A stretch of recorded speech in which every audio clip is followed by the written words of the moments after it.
Chapter 2: The Concept of Evolution as Cultural Myth. A myth is a traditional explanation of life and its origins which so expresses or coincides with the contemporary spirit that its often radical contradictions and absurdities are never apparent, in that they express the basic presuppositions, however untenable, of everyday life and thought. No age has been free from myths, but while quick to see the absurdities of outworn myths, it cannot see the contradiction in its own. The myth is a cultural expression embodying the basic motives of the people. For example, among the American Indians, agricultural tribes found their religious faith and expressed their basic myths in terms of the heavenly bodies and the aspects of weather, whereas hunting tribes of the western intermountain area had a cycle of myths concerning the wolf and coyote, both hunters like themselves. However, the scope of the myth is deeper. Its motives are basic to the science, religion, sociology, and art, among other things, of the culture. The fundamental motive of the modern era, as Hermann Dooyeweerd has pointed out in Transcendental Problems of Philosophic Thought, a new critique of theoretical thought, nature and freedom, both requiring total claims radically in contradiction to one another, and yet, quote, necessary, end quote, and inevitably true to modern man. The myth of an age infects every area of life, science and religion included. The Reformation principle, as enunciated by John Calvin, that Scripture is its own interpreter and that alien categories and principles cannot be used in its interpretation, is anti-myth in purpose, but it has not usually been consistently applied, and throughout Christian history, most interpretations of the faith of the Bible have been heavily infected by myth. Contemporary Christianity is largely an expression of the same modern myth which we find in science. What specifically is the nature of this myth? As noted previously, Dooyeweerd has seen its presuppositions to be nature and liberty. Between the two, a fundamental tension and contradiction exists. Quote, the dialectical character of this humanist motive is clear. Quote, liberty, end quote, and quote, nature, end quote, are opposite motives which in their religious roots cannot be reconciled. When all reality is conceived according to the motive of quote, nature, end quote, that is within the cadre of the quote, image of the world, end quote, created by natural science, there remains in all reality no place for quote, autonomous and free personality, end quote, end quote. Both nature and liberty, however, are pressed into the mold of another principle. All scientific and historical evidences to the contrary, the idea of progress.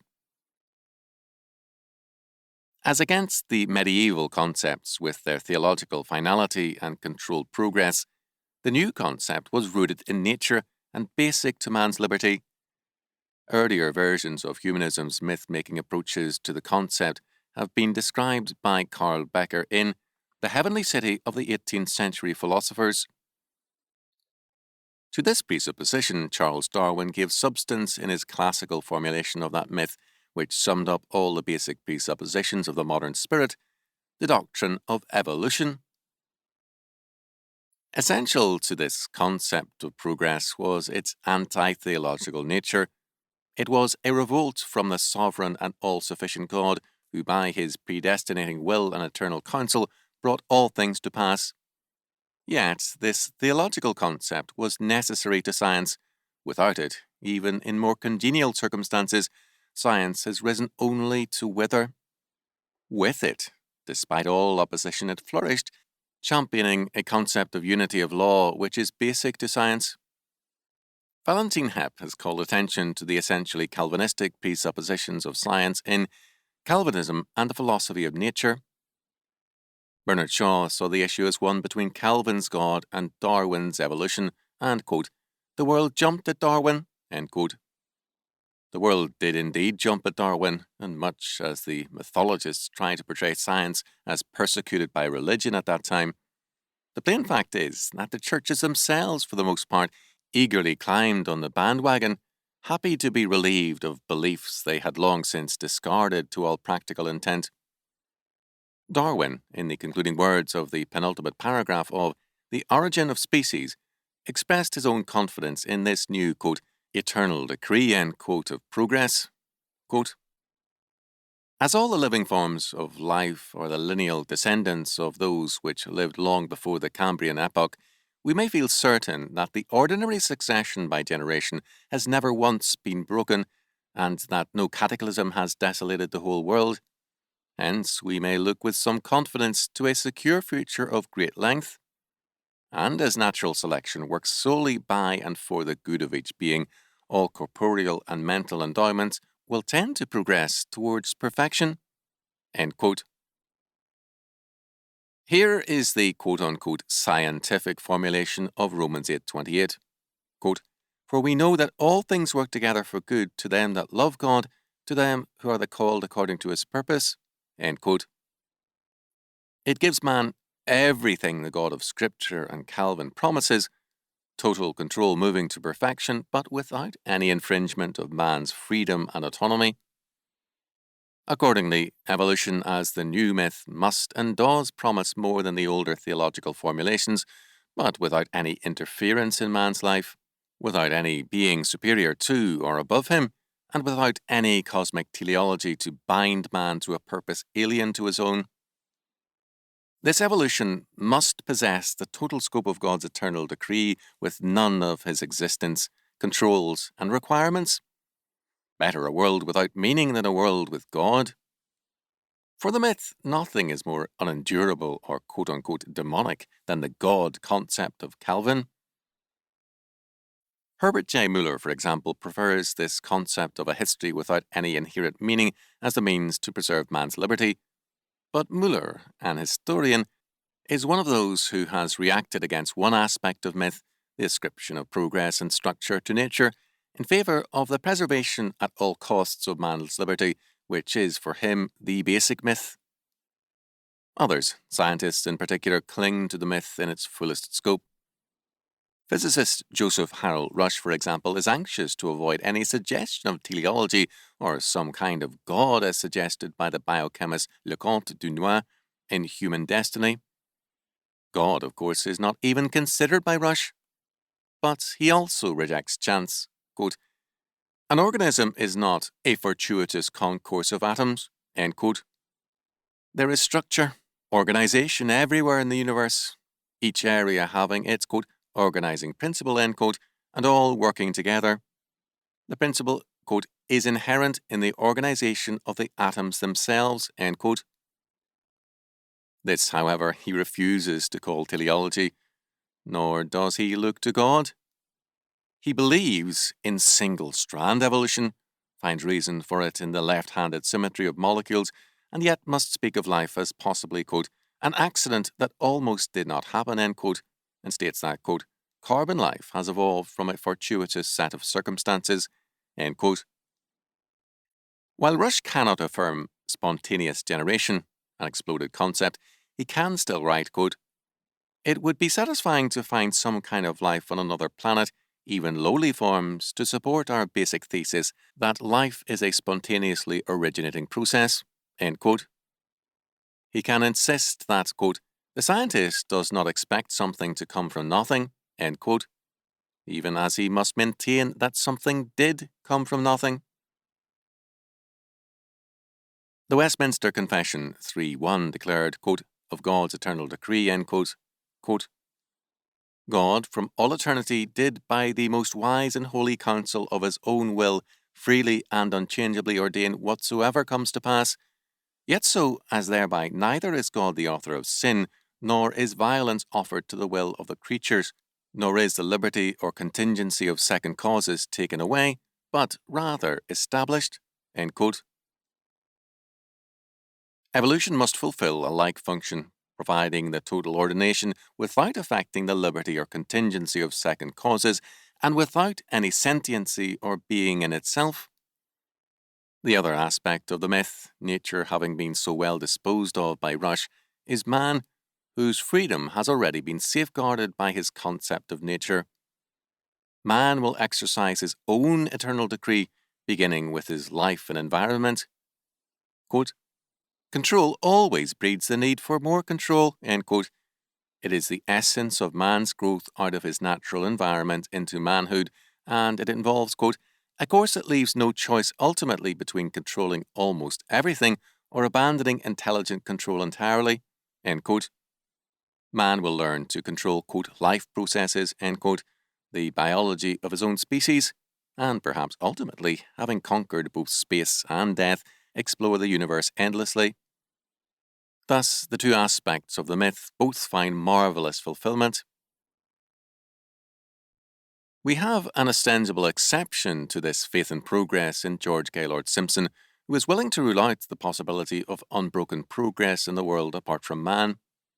Indeed, he denies, quote, that evolution is progress, while stating that, quote, progress has occurred within it, end quote. Man is, however, although not in every aspect, still, quote, the pinnacle so far of evolutionary progress, end quote. The destiny of man is in his hands, as is the control of progress, so that progress can be either upward or downward. However, man now has a glimpse through science, quote, as to how to ensure this upward movement, end quote. The universe, apart from man, lacked any purpose or plan, was random and yet patterned in every detail and yet random. Out of all this, man emerges with the, quote, unique quality, end quote, of being the captain and master of his fate and destiny. Quote, he, for the first time in the history of life, has increasing power to choose his course and to influence his own future evolution. The possibility of choice can be shown to exist. End quote. The more the myth changes, the more it remains the same, more firmly fixed in its main outlines. Basic to all of this is the myth of progress. Evolution is seen as upward only. Quote, evolution does not go backward, end quote. It cannot, because the myth requires a one-directional move, and the strong probability that new forms could fall back, or by natural selection be bred out of existence, or the whole process be reversed, is an impossibility to the myth. Robert E.D. Clark has pointed out that evolution was a rebellion against exact science in favor of theory and philosophy. One might further add that evolution sets aside some of the basic premises and conclusions of scientific research and is an anti-scientific myth. It is hostile to the second law of thermodynamics, and Rush, one of the more sensitive scientists, is partially aware of this, stating, quote, a living species embodies a unique accumulation of genetic individuality and adaptive wisdom. It is one more insurrection against the second law of thermodynamics, end quote.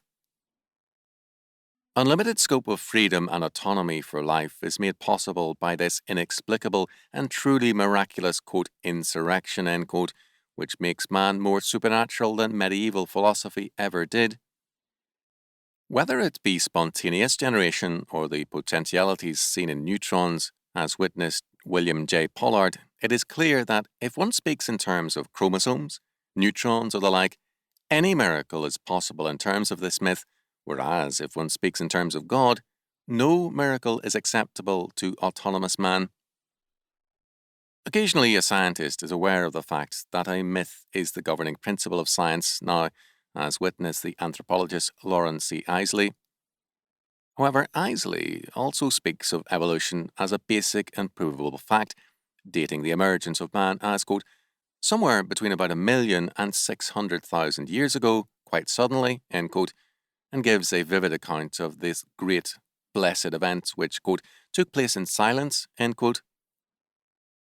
Some, aware of the impossibility of the whole thing, exercise a fertile imagination to create a way out of the impasse, as witness Fred Hoyle's concept of continuous creation, which creates new questions for everyone, quote, solved, end quote. For the most part, the myth is accepted as true and needing no proof. Martin Gardner, because Mortimer J. Adler of the University of Chicago called evolution a, quote, popular myth, end quote, included him in his study of quacks and frauds. Fads and fallacies in the name of science, the curious theories of modern pseudoscientists, and the strange, amusing, and alarming cults that surround them. A study in human gullibility. To question the myth or to request proof is to be pilloried as a modern heretic and fool. For an example of the kind of proof offered, note Alfred Romer's, quote, Darwin and the Fossil Record, end quote, in Natural History, subtitled by that publication thus, quote, in the century since Darwin's controversial theory first appeared, paleontologists have established a solid foundation for evolution, end quote. This, quote, solid foundation, end quote, turns out merely to be more extensive data and the belief that the picture is, quote, in harmony, end quote, with evolution rather than special creation. There is no awareness that the harmony in either instance could be essentially in the mind of the beholder and in terms of his basic presuppositions. Clyde Cluckhorn, for example, states, quote, Darwin's contribution was much less the accumulation of new knowledge than the creation of a theory which put in order data already known, end quote. But while the new order ran contrary to scientific knowledge, it fulfilled the requirements of the commanding cultural myth, and thereby explained the data as nothing else could. Jacques Bauzin, commenting on its success, notes that it placed the opposition in an immediate minority and, quote, superseded all other beliefs, end quote. Quote, nor is it hard to understand why it did, for it fulfilled the basic requirement of any religion by subsuming all phenomena under one cause, end quote. The first edition of Darwin's On the Origin of Species appeared on November the 24th, 1859, and all 1,250 copies sold out on the day of publication. It continued to sell at an amazing rate. Its influence in every area of life was rapid and far-reaching. According to von Uxelhul, Darwinism, quote, is more a religion than a science, end quote.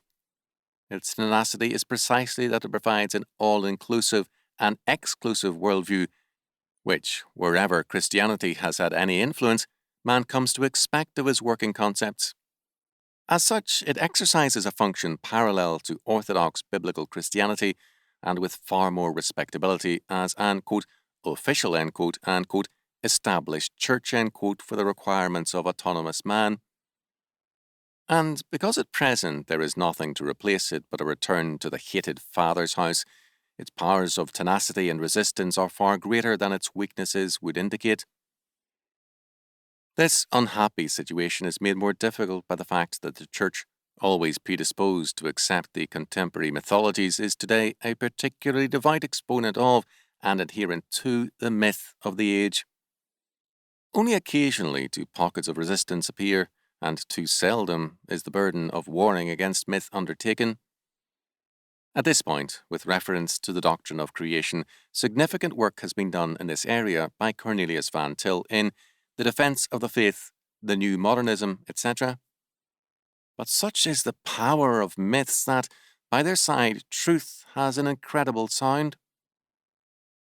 Meanwhile, the myth flourishes, and even as in the Middle Ages, the humble and devout believers in the current myths saw and talked with saints and angels, having experiences denied by or embarrassing to the doctors of the Church, so the humble and devout believers today have their experiences in terms of the myth. They see abominable snowmen and other creatures who are the missing link, flying saucers and spaceships, talk to men from other planets, and give us the latest news from space. These experiences are ridiculous to the mythologists of official science, but the underlying premises are theirs. Perhaps the main error of these devout and naive men is that they lack the scope of imagination scientists possess. After all, Kenneth Hoover, a specialist in planetary astronomy and a Fellow of Britain's Royal Astronomical Society, believes it possible, when our solar system perishes and other systems wane as well, that man may construct his own sun, operated by subatomic energy, suspended in the sky to hold, quote, the hovering demons of cold and darkness at bay, end quote, and thus continue his existence as virtual God and Creator indefinitely. Having such rich promises from his myth, what, after all, is there left for modern man to desire, unless it be the crucified truth? The scientist, we are assured, has no need of the God concept when he has himself. It can add nothing to his inquiry or theory, and the idea of God may be, quote, no more than a shadow of our own ignorance, end quote. His ignorance does indeed cast a great and mythological shadow, but its name is not God. And as man throws more satellites into space and dreams of creating suns, the shadows grow deeper and more terrifying in his own being. He becomes more deeply divided within himself and at odds with life itself. Quote, the hovering demons of cold and darkness, end quote, have not been kept at bay from man's inner being.